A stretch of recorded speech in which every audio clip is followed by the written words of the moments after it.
आप सभी का स्वागत है। हम लोग आज भी कारक प्रकरण में अपादान कारक के ही एक सूत्र को समझेंगे। जैसा कि कई दिनों से आप लोग अपादान कारक को ही पढ़ रहे हैं, अभी भी अपादान कारक में कुछ सूत्र शेष बचे हुए हैं जिनको मैं एक एक करके एक एक वीडियो में बताऊंगी। आइए अभी एक सूत्र को देखते हैं। यह क्या है? सूत्र है बहिर्योगे पंचमी। बहिर्योगे पंचमी अर्थात बहि के योग में, बहि माने बाहर, बहि के योग में पंचमी विभक्ति होती है। यानी जब बाहर की बात आए, जब बहि शब्द आए तो उसके योग में पंचमी विभक्ति होगी। जैसे आइए उदाहरण को देखते हैं। गांव के बाहर तालाब है। क्या है? गांव के बाहर तालाब है। बाहर शब्द आया है। क्या आया है? बाहर। इसका संस्कृत होता है बहि। बनाते हैं हम लोग संस्कृत इसका। ग्रामात वही तडागः अस्ति। देखिए, गांव के बाहर। अब यहां पर आप लोग भूल से भी ग्रामस्य मत लिखिएगा कि गांव के है तो हम ग्रामस्य लिख दें, गलत हो जाएगा। यहां पर बाहर शब्द आ गया, यानी बहि शब्द आ गया, तो यहां पर पंचमी विभक्ति ही होगी। यानी बहि के योग में पंचमी विभक्ति ही होगी। गलती से भी कोई और विभक्ति मत लगाइएगा। ग्रामात, देखिए ग्राम होता है संस्कृत गांव का, ग्राम, और ग्राम शब्द पंचमी विभक्ति एक वचन में क्या हो गया? ग्रामात। ग्रामात वही तडागः यानी तालाब अस्ति। ग्रामात वही तडागः अस्ति। गांव के बाहर है इसलिए इसमें पंचमी विभक्ति हुई है। दूसरा उदाहरण, विद्यालय के बाहर खेत है।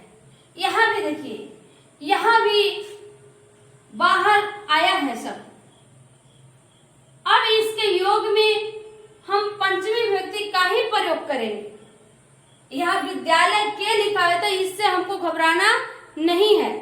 हम विद्यालय के रहे या विद्यालय से रहे, दोनों ही अवस्थाओं में हम पंचमी विभक्ति का ही प्रयोग करेंगे। विद्यालयात् वही क्षेत्राणि सन्ति।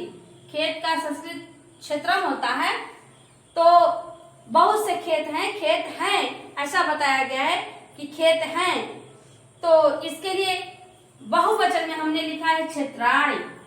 क्षेत्रम क्षेत्रे, क्षेत्राणि होता है क्षेत्राणि। सन्ति बहुत से इसलिए सन्ति, अस्ति अस्ता सन्ति, ऐसे रूप चलता है।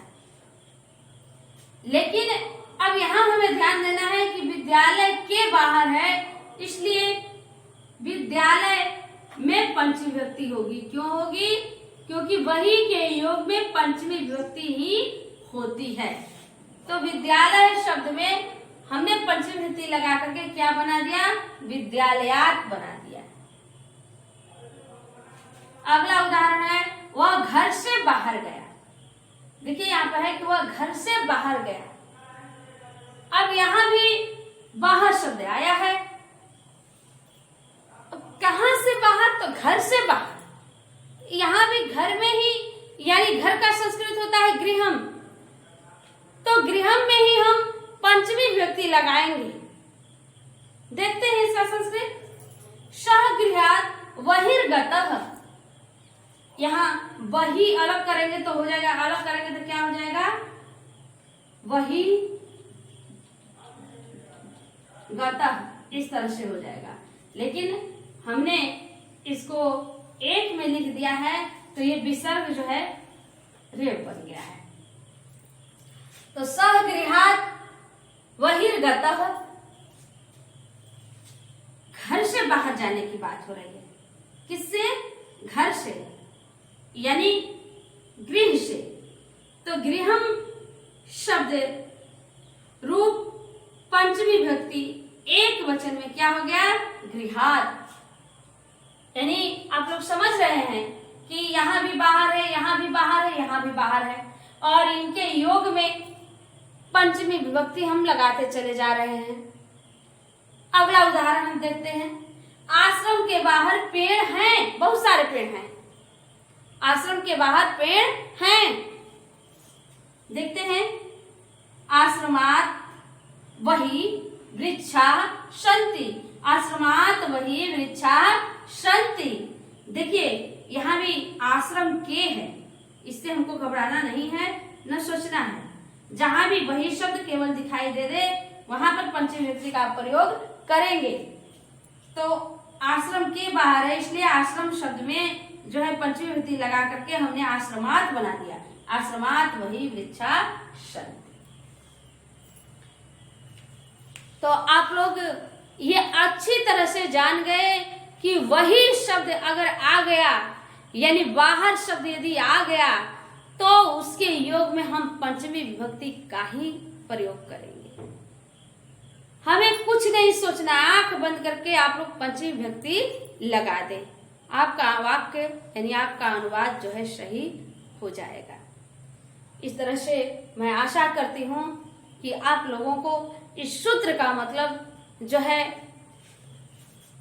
वही योगे पंचमी, ये सूत्र और इसका मतलब, इसका परिभाषा और इसके उदाहरण आप लोगों को अच्छी तरह से समझ में आ गया होगा, और आगे आप लोग इसी तरह के बहुत सारे अनुवाद बनाएंगे। अभी के लिए इतना ही, धन्यवाद।